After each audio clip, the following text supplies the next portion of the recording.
Bismillahirrahmanirrahim. Assalamu alaikum dear students. Today we are going to start the numerical problems of chapter number 18. These numericals are related with transistors and amplifier, and I hope you all remember the basic formulas related with transistor and amplifier. तो चलिए start करते हैं.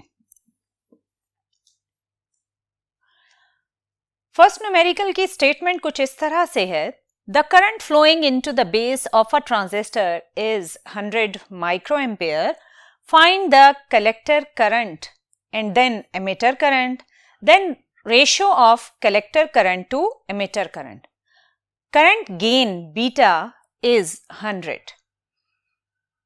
Dear students, आपको मालूम है कि current gain beta का मतलब है कि आपका जो कलेक्टर करंट ट्रांजिस्टर में आ रहा है वो बेस करंट से 100 टाइम्स ज्यादा है, क्योंकि करंट गेन का जो फार्मूला है वो था ratio of collector current to base current, और इसमें जो आपने इमिटर करंट की वैल्यू कैलकुलेट करनी है उसके लिए हमने एक इक्वेशन पढ़ी थी जो कि किरचॉफ्स करंट रूल के अकॉर्डिंग हमने डिराइव की थी कि ट्रांजिस्टर में जो इनकमिंग करंट है that is emitter current, that emitter current is equal to sum of base current plus collector current.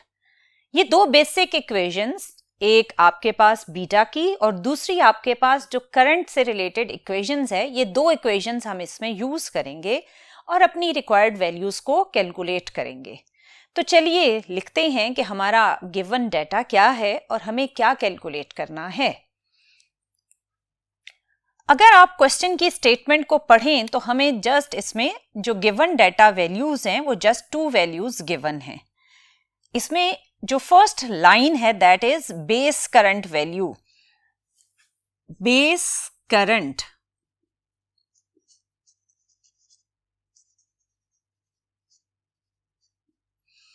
Symbol for base current is IB और इसकी वैल्यू है 100 माइक्रो एम्पेयर, विच मीन्स 100 और micro 10 to power -6. Then जो आपको second value given है that is current gain beta, और current gain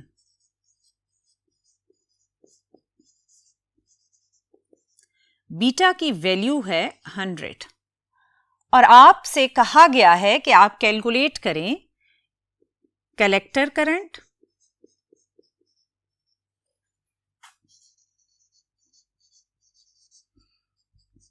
जिसको हम IC से इंडिकेट करते हैं, फिर आपने कैलकुलेट करना था emitter current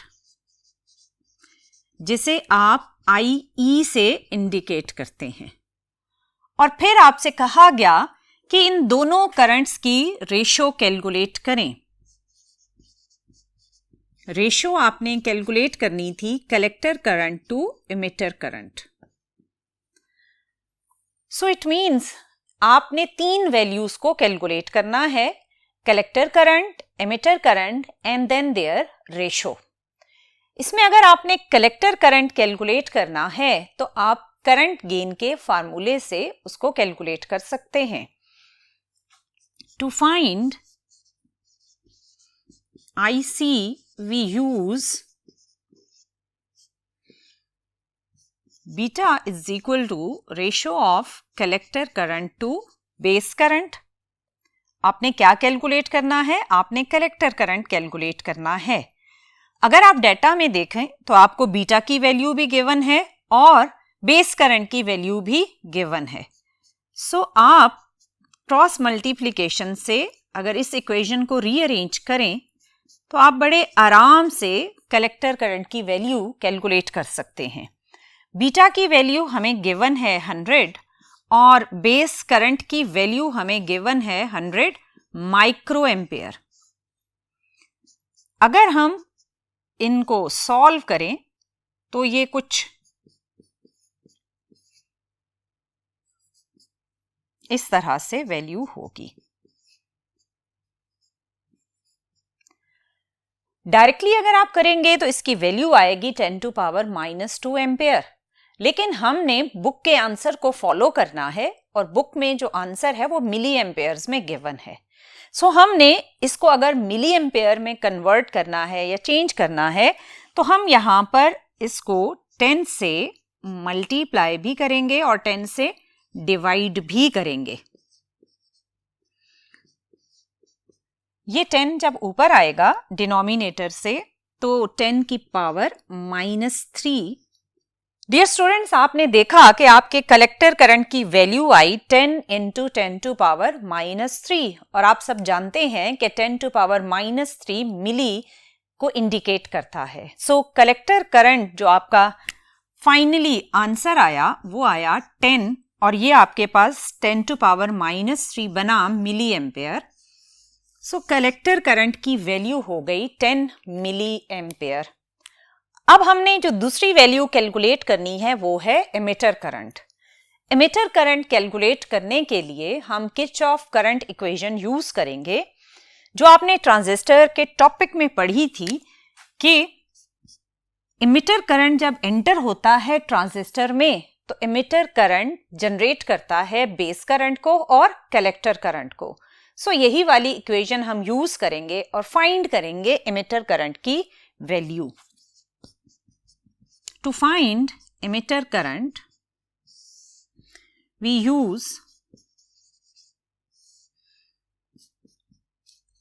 Kirchhoff's current equation, that is emitter current is equal to base current plus collector current। अब आपने emitter current कैलकुलेट करना है। बेस करंट आपको गिवन है 100 माइक्रोएम्पेयर, कलेक्टर करंट आपने कैलकुलेट कर लिया दैट इज 10 मिली एम्पेयर। सो आप डेटा वैल्यूज पुट करेंगे तो ये कुछ इस तरह से चेंज होगा। ये है 10 मिली एम्पेयर विच मीन्स 10 × 10⁻³ इसको थोड़ा सा आपको कैलकुलेटर के बगैर ही सॉल्व करें तो बेहतर है। इसको जब आप सॉल्व करेंगे तो 100 मीन्स 10⁻² और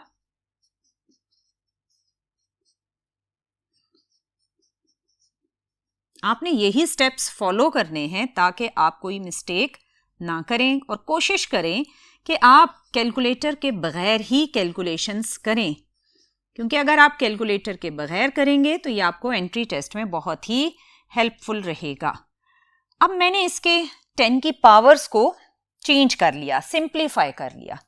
अब इसमें से जो कॉमन लेंगे हम वो होगा 10⁻³ इसमें आपके पास जो रिमेनिंग होगा वो होगा 10⁻⁻1 प्लस 10⁻³ जब कॉमन लिया तो अंदर जो आपके पास ब्रैकेट के बचेगा दैट इज 10। सो इसको अब अगर आप मजीद सॉल्व करें तो ये कुछ इस तरह से बनेगा 10⁻³ और यहाँ पर 10⁻⁻1 का मतलब है 1/10 प्लस 10 which is 10⁻³ और 1/10 stands for 0.1 plus 10। Emitter current 10⁻³ और इसको अगर आप इसमें ऐड करें तो ये बनेगा 10.1। तो आपके पास एमिटर करंट की वैल्यू आई 10.1 × 10⁻³ एम्पेयर और इसको आप लिख सकते हैं IE is equal to 10.1 and this is milliampere। सो आपने किरचॉफ करंट इक्वेशन में बेस करंट और कलेक्टर करंट की वैल्यूज को पुट करके उसको स्टेप बाय स्टेप आपने सॉल्व किया और आपने कैलकुलेट की एमिटर करंट की वैल्यू। अब अगर आप अपने वो वाले एरिया को देखें जहां आपने अननोन वेरिएबल्स लिखे हैं तो आपने कलेक्टर करंट कैलकुलेट कर लिया, एमिटर करंट भी कैलकुलेट कर लिया, लेकिन ratio of collector to emitter अभी बाकी है। लेकिन अब आपके लिए ये बहुत आसान है कैलकुलेट करना क्योंकि कलेक्टर और एमिटर करंट आप ऑलरेडी कैलकुलेट कर चुके हैं। सो जब आपने रेशियो फाइंड करना है तो रेशो होगा collector current to emitter current. So आप ये कलेक्टर करंट की वैल्यू और ये एमिटर करंट की वैल्यू यहां पर यूज करेंगे, तो ये कुछ इस तरह से होगा।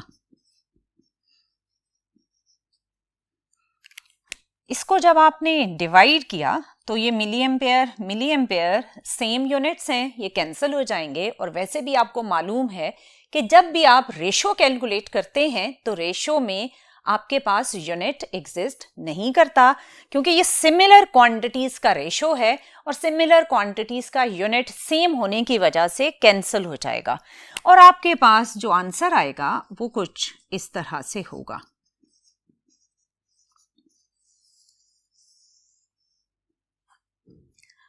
आपने देखा कि कितनी आसानी से आपने जस्ट अगर आपको फार्मूले आते हैं तो आप बड़े ही आराम से सारी अननोन वेरिएबल्स की वैल्यूज को कैलकुलेट कर सकते हैं। लेकिन अगर आपको फार्मूले नहीं आते और आपको थोड़ा बहुत जो सिंपल कैलकुलेशंस हैं वो अगर नहीं आती तो आपके लिए यही एक सिंपल सा प्रॉब्लम एक पहाड़ की तरह मुश्किल हो जाएगा। आई होप कि आप मेमोराइज कर लेंगे। दो ही फार्मूले थे, इनमें से एक फार्मूला था करंट गेन का और दूसरा था किरचॉफ करंट इक्वेशन से रिलेटेड, और दोनों ही बहुत ही सिंपल फार्मूले हैं। ये तो था हमारा फर्स्ट न्यूमेरिकल। अभी चलते हैं और अपने सेकंड न्यूमेरिकल की स्टेटमेंट को देखते हैं। सेकंड न्यूमेरिकल की स्टेटमेंट कुछ इस तरह से है कि आपके पास ट्रांजिस्टर एक रिले को ऑपरेट कर रहा है और रिले को ऑपरेट करने के लिए यानी ऑन होने के लिए जो करंट की रिक्वायरमेंट है वो कुछ इस तरह से है कि transistor which operates a relay as the switch as is closed, the relay is energized by a current of 10 milli ampere.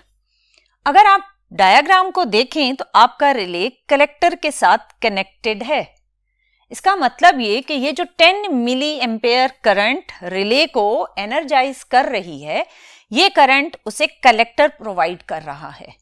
It means कि अगर ये कलेक्टर रिले को करंट प्रोवाइड कर रहा है तो ये 10 मिली एम्पेयर आपको कलेक्टर करंट की वैल्यू गिवन है।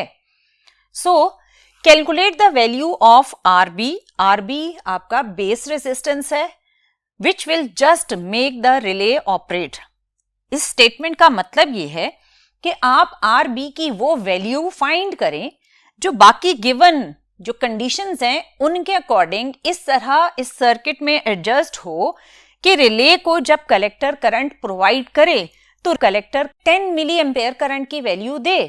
आपने 10 मिली एम्पेयर कलेक्टर करंट के लिए आरबी की वैल्यू कैलकुलेट करनी है। द करंट गेन, इस ट्रांजिस्टर का जो करंट गेन बीटा है that is 200, which means collector current base current से 200 टाइम्स ज्यादा है।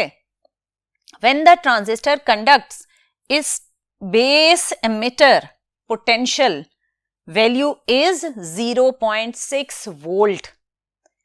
ये ओवरऑल एक ट्रांजिस्टर की फॉरवर्ड बाइसिंग से ही ऑलमोस्ट इनपुट पर आप फॉरवर्ड बाइसिंग कर रहे हैं और आउटपुट पर आपको एक एम्पलीफाई होकर करंट मिल रहा है और वो करंट आपके रिले को ऑपरेट कर रहा है।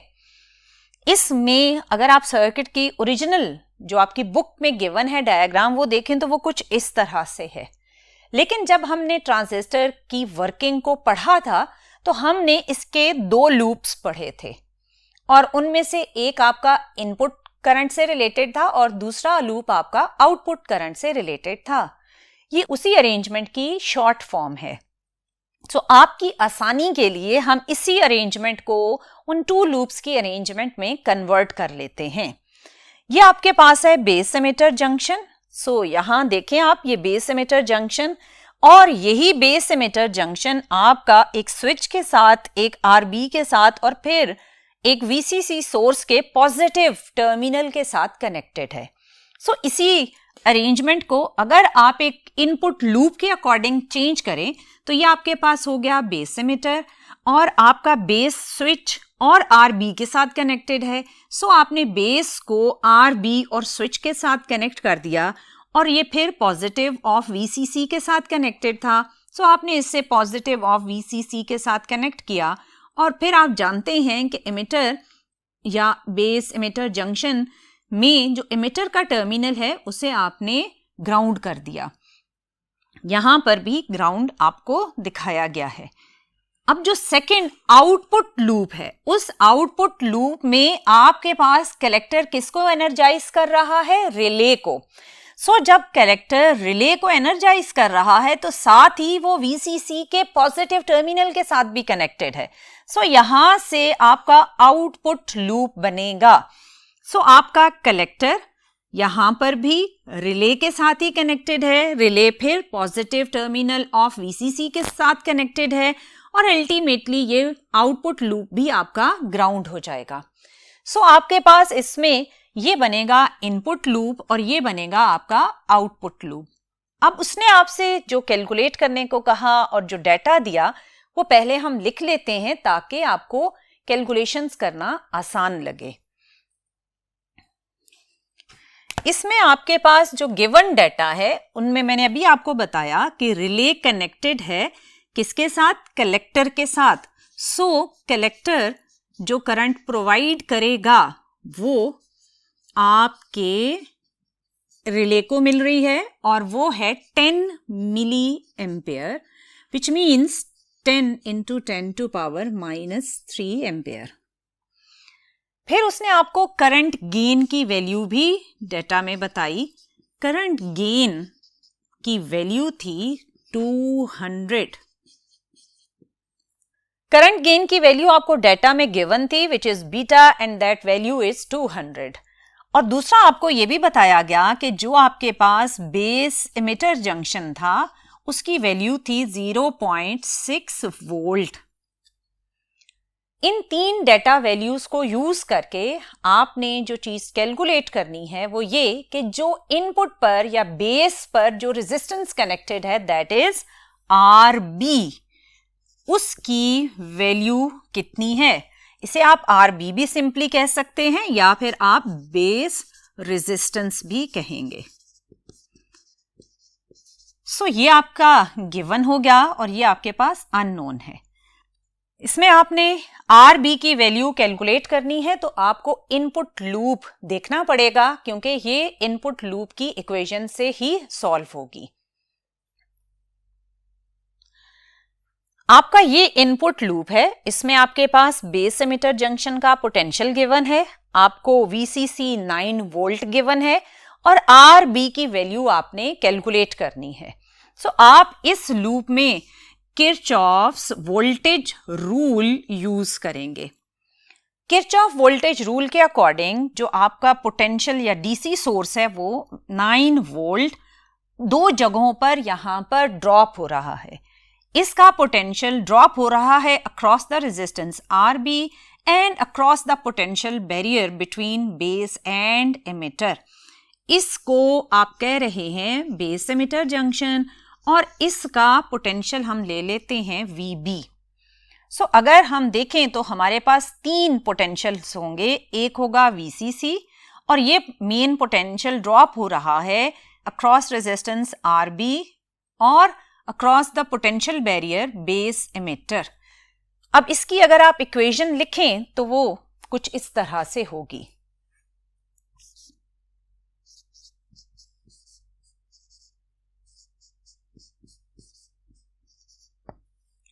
यहां पर VCC की वैल्यू है 9 वोल्ट, बेस एमिटर की वैल्यू है 0.6 और VB आप ओहम्स लॉ की हेल्प से कैलकुलेट करेंगे। Ohm's law V is equal to IR IB RB।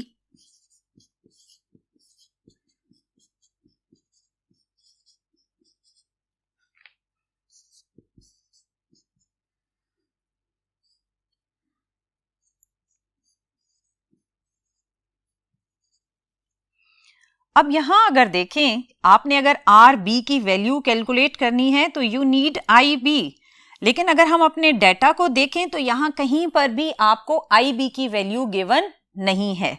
सो अगर आपने RB कैलकुलेट करना है तो first we need to find out the value of IB।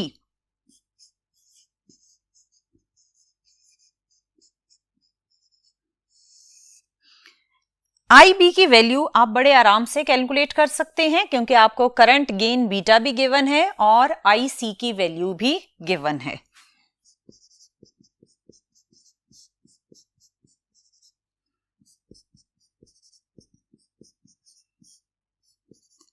Collector current की वैल्यू है आपके पास 10 मिली एम्पेयर और beta which is current gain, इसकी वैल्यू है 200। अगर आप इसे सॉल्व करें तो इसकी वैल्यू बनेगी 5 × 10⁻⁻5 एम्पेयर। ये वैल्यू आप इक्वेशन 1 में यूज करके कैलकुलेट कर सकते हैं रेजिस्टेंस RB की वैल्यू।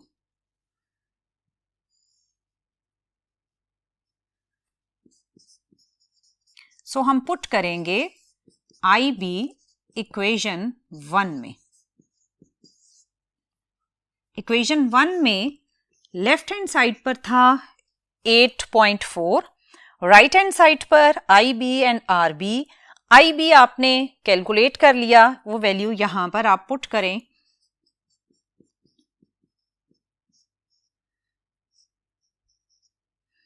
और RB आपके पास आएगा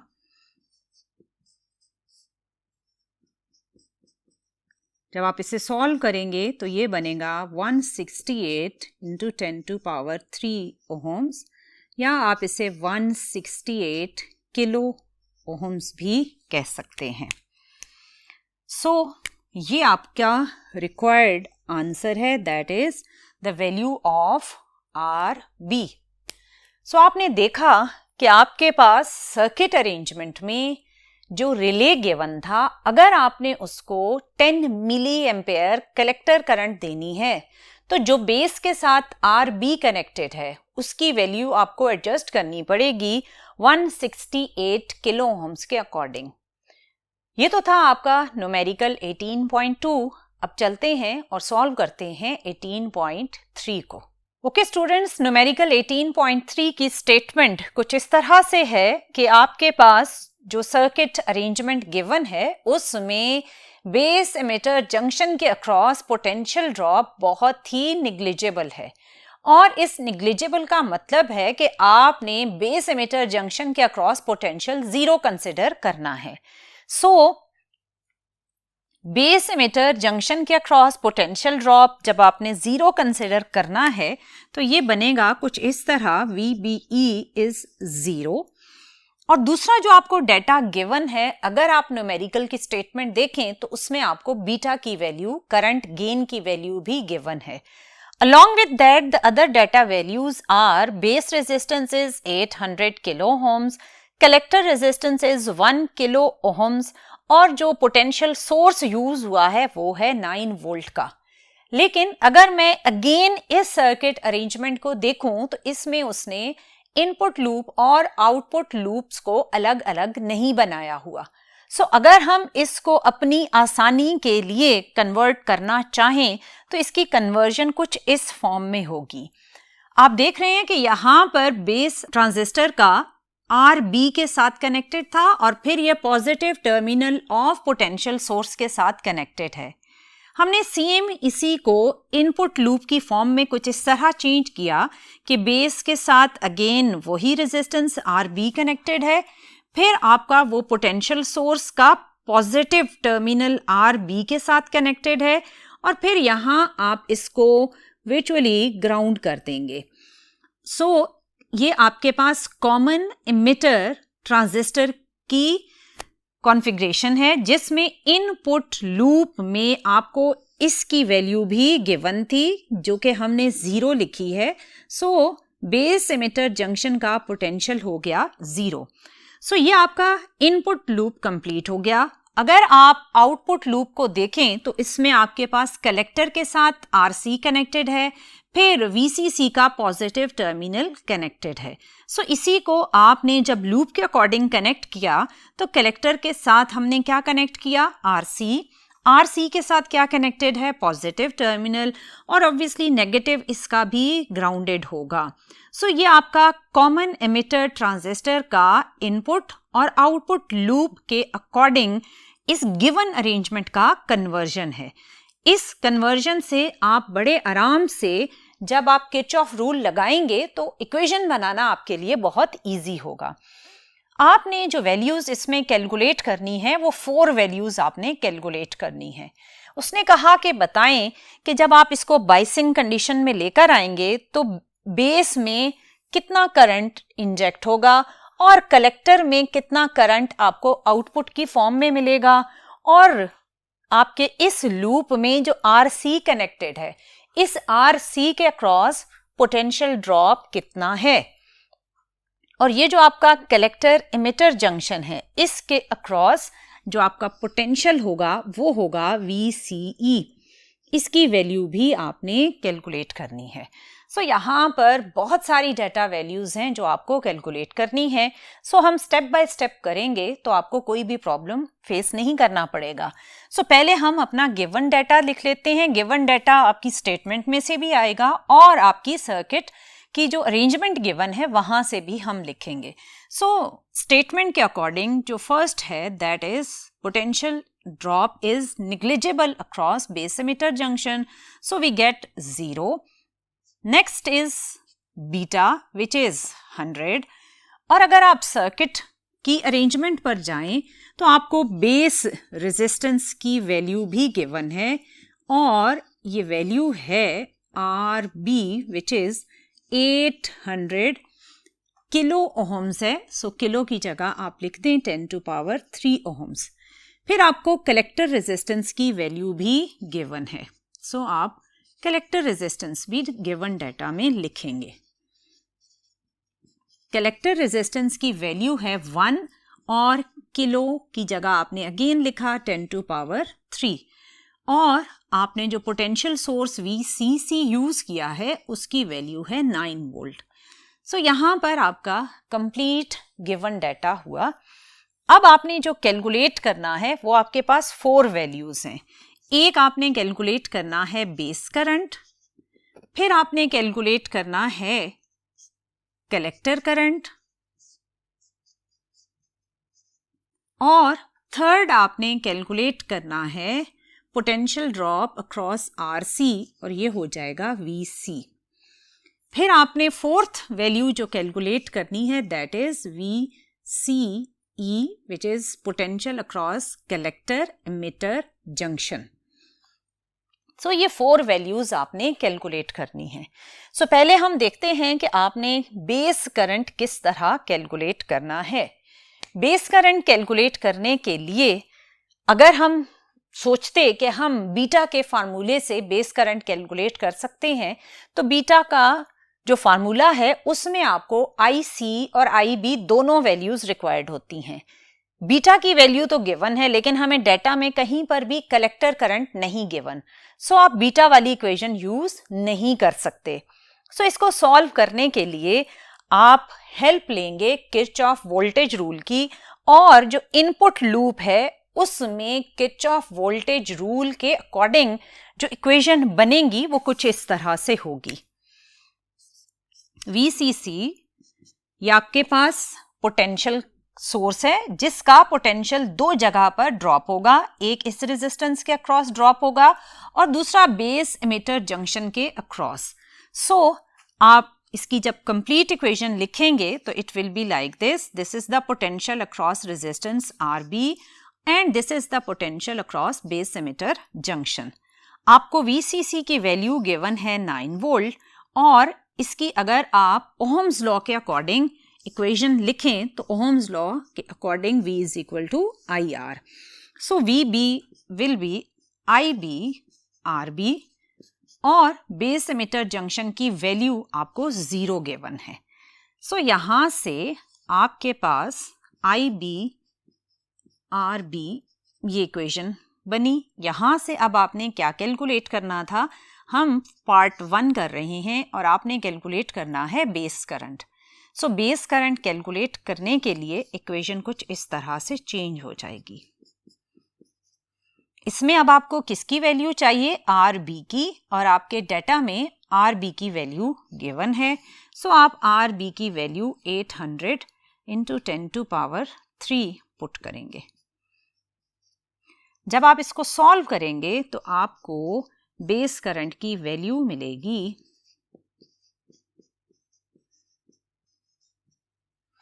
इसको आप अगेन 10 की पावर में चेंज कर लें तो बेस करंट कुछ इस तरह से हो जाएगा। सॉरी, यहाँ पर साथ ये वाली 10 की पावर भी आएगी, 10 टू पावर -3। जब ये डिनोमिनेटर से ऊपर जाएगा तो पावर आपके पास नेगेटिव में हो जाएगी। अब इसमें आप मज़ीद थोड़ा सा चेंज करेंगे, आप इस डेसिमल को राइट साइड पर यहाँ तक शिफ्ट करेंगे। जब आपने 1, 2, 3 डिजिट डेसिमल को मूव किया तो आपके पास IB की वैल्यू कुछ इस तरह से हो जाएगी 11.25, और आपने 3 डेसिमल मूव किया तो 10 टू पावर -3, और आपके पास ऑलरेडी 10 टू पावर -3 कैलकुलेशन में भी था।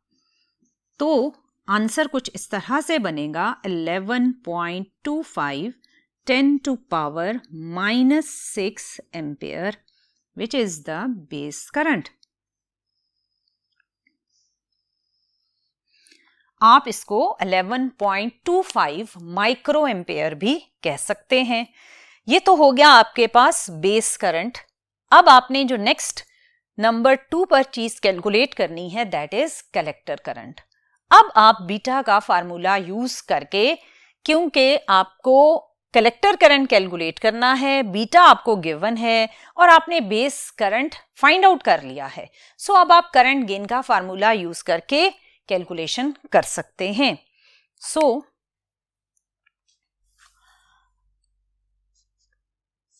आपने कलेक्टर करंट कैलकुलेट करना है तो आप यूज करेंगे beta is equal to IC over IB। IC is equal to beta IB।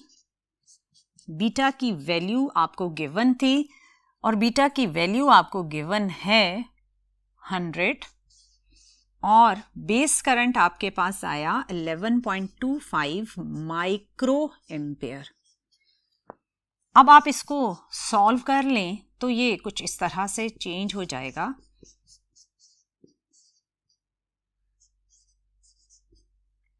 Hundred means 10 to power 2।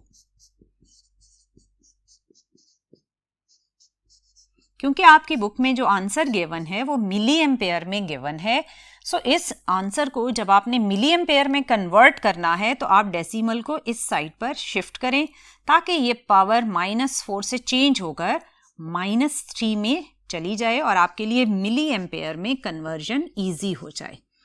सो आपके पास कलेक्टर करंट बनेगा 1.125 मिली एम्पेयर।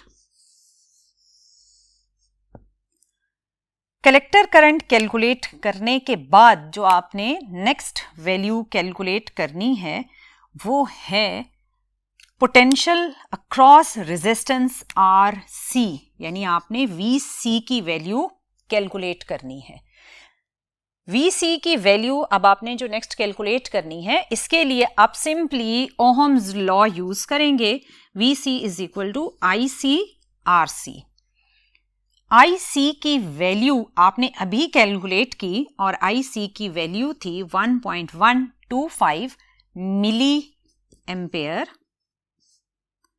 और RC की वैल्यू आपको गिवन है that is 1 kilo ohms. Kilo means 10 to power 3। अब जब आप इसको सॉल्व करेंगे तो ये 10 टू पावर -3 और 10 टू पावर 3 आपस में कैंसिल हो गए, तो आपके पास जो पोटेंशियल अक्रॉस कलेक्टर आया दैट इज 1.125 वोल्ट।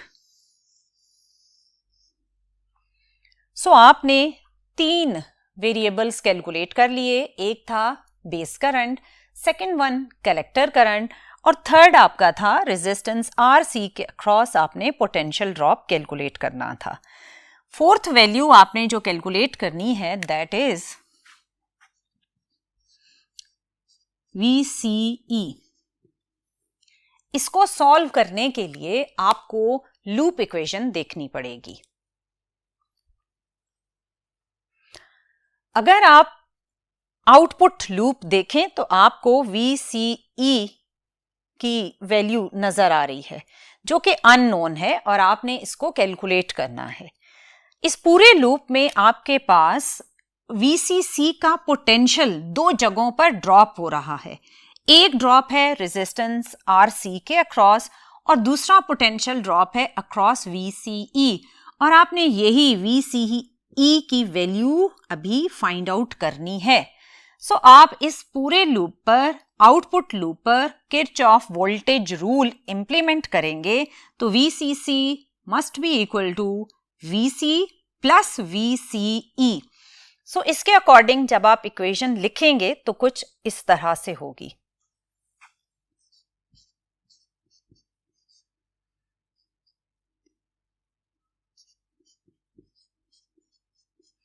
ये आपके डीसी सोर्स का पोटेंशियल है जो कि रेजिस्टेंस RC के अक्रॉस ड्रॉप हुआ और कलेक्टर इमिटर जंक्शन के अक्रॉस कुछ ड्रॉप हुआ।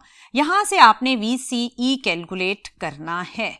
सो आप रीअरेंज कर लें इक्वेशन को। आपको VCC की वैल्यू 9 गिवन थी।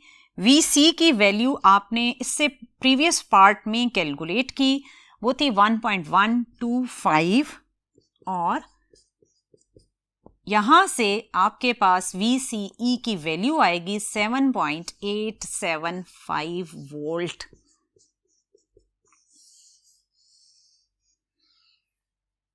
सो डियर स्टूडेंट्स, आपने देखा कि आपने किस तरह 4 अननोन वैल्यूज को कैलकुलेट किया, लेकिन ये वैल्यूज कैलकुलेट करने के लिए आपको गिवन सर्किट को लूप्स की फॉर्म में मस्ट कन्वर्ट करना है ताकि कहीं आप लूप इक्वेशन लिखने में गड़बड़ ना कर दें, क्योंकि अगर आपने लूप इक्वेशन सही ना लिखी तो आपकी वैल्यूज सही कैलकुलेट नहीं होंगी।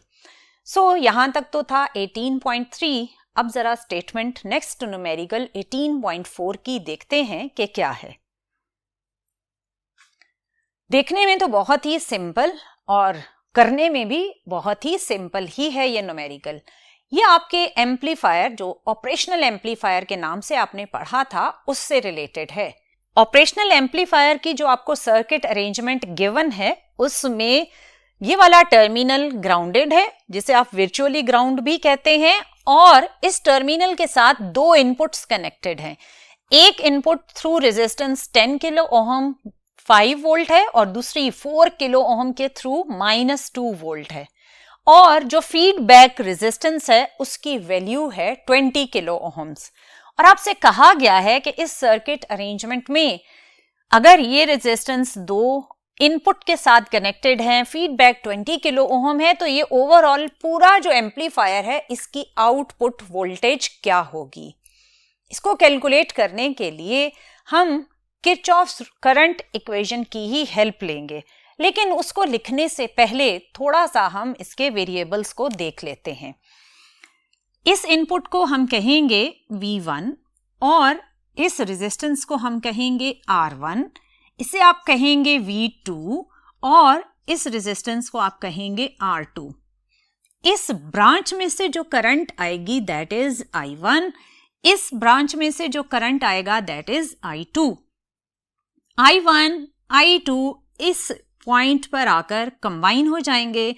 जब ये कंबाइन होकर करंट्स यहां पर पहुंचेंगे तो इनका combined current let's suppose I3 है और वो फीडबैक रेजिस्टेंस से होता हुआ आउटपुट की तरफ फ्लो करेगा। सो अगर हम इस लूप में करंट I3 ले रहे हैं तो रेजिस्टेंस का नाम हम रख देते हैं R3।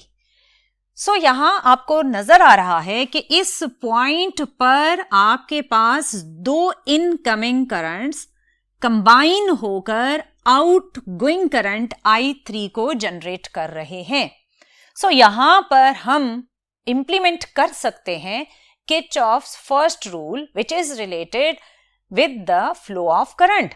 सो उसके अकॉर्डिंग अगर हम इनकमिंग करंट्स देखें तो वो हैं I1 plus I2 eight point A, और इन दोनों का combined effect out going current बना रहा है दैट इज I3। सो इसकी जो लूप इक्वेशन बनेगी according to Kirchhoff first rule वो है I1 plus I2 is equal to I3।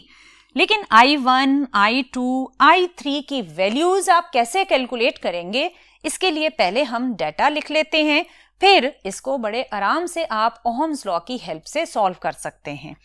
सो आप देखें, आपके पास डाटा में जो वोल्टेज V1 है that is 5 volt, resistance R1 है 10 kilo ohms, kilo means 10 to power 3, so आपके पास जो डाटा R1 का बनेगा that is 10 into 10 to power 3 ohms. Lower branch में अगर आप देखें तो V2 की वैल्यू है -2 वोल्ट, R2 की वैल्यू है 4 किलो ओहम्स, और आउटगोइंग जो ब्रांच है वहां पर आपके पास रेजिस्टेंस R3 की वैल्यू है 20 किलो ओहम्स। सो ये आपके पास गिवन था जो आपने सर्किट अरेंजमेंट से फाइंड आउट किया। अब आपने कैलकुलेट क्या करना है, that is simply output voltage, और इसको सॉल्व करने के लिए आपने किरचॉफ्स फर्स्ट रूल यूज किया। उसके according incoming current must be equal to outgoing current. अब यहां पर हम ओहम्स लॉ की हेल्प लेंगे। ओहम्स लॉ है V is equal to IR, और I किसके इक्वल हो जाएगा, V ओवर R के। अगर आप I1 करंट को देखें तो I1 करंट के एक साइड पर हायर पोटेंशियल है दैट इज 5 वोल्ट, और दूसरी साइड पर पोटेंशियल एज सच डायरेक्टली नहीं गिवन, लेकिन आपने ऑपरेशनल एम्पलीफायर में पढ़ा था वर्चुअल ग्राउंड का कॉन्सेप्ट, कि अगर इसका एक टर्मिनल आपका ग्राउंडेड है तो वर्चुअली दूसरा टर्मिनल भी ग्राउंडेड ही होगा और इसका पोटेंशियल हो जाएगा 0।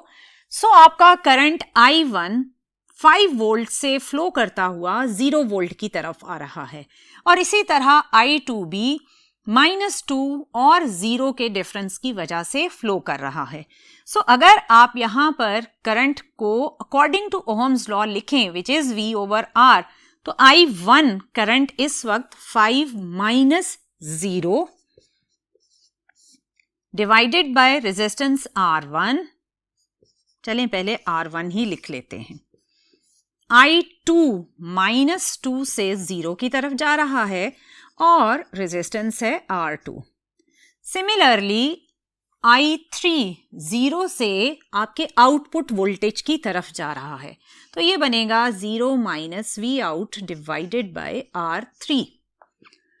अब इसमें आप R1, R2, R3 की वैल्यूज पुट करें। R1 की वैल्यू थी 10 into 10 to power 3 ohms, -2 divided by R2 की वैल्यू थी 4 किलो ओहम्स,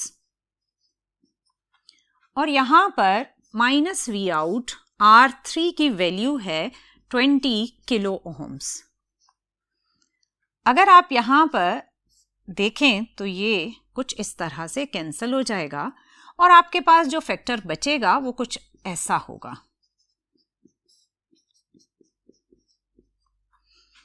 आपको नजर आ रहा है कि लेफ्ट हैंड साइड पर वैल्यूज कैंसिल हो रही हैं, ये प्लस और माइनस सिमिलर वैल्यूज हैं बट ऑपोजिट साइंस के साथ। सो ये वाली साइड आपके पास 0 हो जाएगी और आपके पास आउटपुट की वैल्यू भी कुछ 0 ही नजर आ रही है।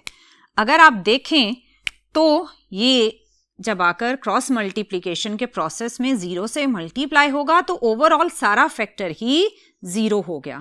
सो आपके पास ये ऐसा ऑपरेशनल एम्पलीफायर है जिसमें R1, R2, R3 कुछ इस तरह के कनेक्टेड हैं कि आपके ऑपरेशनल एम्पलीफायर की आउटपुट 0 बन रही है। सो देखने में तो बड़ा ही ये कॉम्प्लिकेटेड लग रहा था लेकिन करने में बहुत ही इजी था। इसी तरह नेक्स्ट 18.5 इससे भी बहुत आसान है। अब देखते हैं कि 18.5 में आखिर क्या है। स्टूडेंट्स, अब हम स्टार्ट करेंगे न्यूमेरिकल नंबर 18.5 जो कि बहुत ही सिंपल है। इसमें आपने नॉन इन्वर्टिंग एम्पलीफायर का गेन फाइंड आउट करना है। पहले हम थोड़ा सा सर्किट देख लेते हैं। इसमें इनपुट आपकी कनेक्टेड है पॉजिटिव टर्मिनल के साथ और आपका जो इन्वर्टिंग टर्मिनल है वो कनेक्टेड है 10 किलो ओम्स के साथ। लेकिन जैसा कि आपने पढ़ा था कि जहां आपने इनपुट अप्लाई किया होता है वही बिहेवियर आपको एम्पलीफायर पर नजर आता है। क्योंकि आपने नॉन इन्वर्टिंग टर्मिनल के साथ इनपुट कनेक्ट किया है, सो इसीलिए आपकी जो न्यूमेरिकल की स्टेटमेंट है वो भी कुछ इसी तरह से है, calculate the gain of non inverting amplifier. और फीडबैक रेजिस्टेंस की वैल्यू है 40 किलो ओम्स। लेट्स सपोज आप इसे R1 कहें और आपका फीडबैक रेजिस्टेंस है R2 और ये आपके पास है इनपुट। इस अरेंजमेंट के अकॉर्डिंग आपने कैलकुलेट करना है कि आपके इस एम्पलीफायर का गेन कितना है। गेन का फार्मूला था 1 plus R2 divided by R1। So solve करने से पहले हम इसकी अरेंजमेंट को देखते हुए गिवन डाटा लिखते हैं। गिवन डाटा में आपके पास जस्ट R1 है, that is 10 kilo ohms, and R2 which is 40 kilo ohms. आपको पता है कि एम्पलीफायर का गेन R2 और R1 की वैल्यूज पर डिपेंड करता है, इसलिए ये वैल्यूज बहुत ही इंपॉर्टेंट होती हैं for the gain of the amplifier. आपने गेन कैलकुलेट करना है और गेन का जो फार्मूला है वो है for non inverting amplifier gain formula is 1 plus R2 divided by R1। अगर आप R2 और R1 की वैल्यूज इसमें पुट करें तो R2 की वैल्यू है 40 किलो ओम्स और R1 की वैल्यू है 10 kilo ohms. 10 to power 3 cancel हो गया और 10 और 40 भी कैंसिल होगा, तो आपके पास बनेगा 1 प्लस 4। सो गेन की वैल्यू आ गई 5। सो देखने में लग रहा था कि बड़ा ही कोई हॉरिबल किस्म का ये न्यूमेरिकल होगा, लेकिन जब आपने सॉल्व किया तो देखा ये बहुत ही इजी है। लेकिन स्टूडेंट्स, आपको एक बात बताती चलूं कि न्यूमेरिकल्स में मोस्टली स्टूडेंट्स वीक हैं। उसकी रीजन ये होती है कि आप लोग न्यूमेरिकल्स को ज़बानी कलामी करते हैं, जबकि न्यूमेरिकल्स को प्रैक्टिस चाहिए। सो आप जितनी प्रैक्टिस करेंगे उतने ही आप न्यूमेरिकल्स को सॉल्व करने में परफेक्ट होते जाएंगे, क्योंकि practice makes a man perfect. So अगर आप भी परफेक्ट होना चाहते हैं तो practice practice and practice. So यहाँ तक तो था आपका numerical problems of chapter number 18 का कंप्लीट सॉल्यूशन। सो इंशाल्लाह मजीद लेक्चर्स में हम एम्पलीफायर ट्रांजिस्टर्स को भी डिस्कस करेंगे और आने वाले लेक्चर्स में हम चैप्टर नंबर 19 से रिलेटेड भी बहुत सारी बातें डिस्कस करेंगे। टिल देन, अल्लाह हाफिज।